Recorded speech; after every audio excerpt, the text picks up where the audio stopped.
Bulletin లో మరో breaking news చూస్తున్నాం. ఇవాళ తాడేపల్లిలోని వైసీపీ కేంద్ర కార్యాలయంలో వైసీపీ అధినేత వైఎస్ జగన్మోహన్ రెడ్డి అధ్యక్షతన పొలిటికల్ అడ్వైజరీ కమిటీ తొలి సమావేశం జరగనుంది. ఈ సమావేశానికి పీఏసీ సభ్యులు హాజరు కానున్నారు. పొలిటికల్ అడ్వైజరీ కమిటీని పునర్వ్యవస్థీకరించి 33 మందిని పీఏసీ సభ్యులుగా నియామకం చేపట్టారు. ఇక పీఏసీ కోఆర్డినేటర్ గా వైసీపీ స్టేట్ కోఆర్డినేటర్ సజ్జల రామకృష్ణారెడ్డి వ్యవహరించనున్నారు. ఇక పీఏసీ సమావేశంలో పార్టీ నేతలకు వైఎస్ జగన్ దిశానిర్దేశం చేయనున్నారు.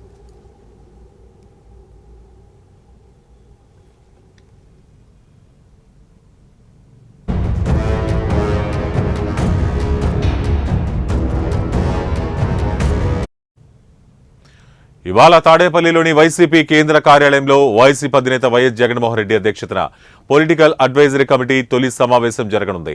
ఈ సమావేశానికి పీఏసీ సభ్యులు హాజరు కానున్నారు.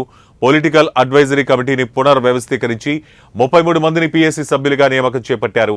ఇక పీఏసీ కోఆర్డినేటర్ గా వైసీపీ స్టేట్ కోఆర్డినేటర్ సజ్జల రామకృష్ణారెడ్డి వ్యవహరించనున్నారు. పీఏసీ సమావేశంలో పార్టీ నేతలకు వైఎస్ జగన్ దిశానిర్దేశం చేయనున్నారు.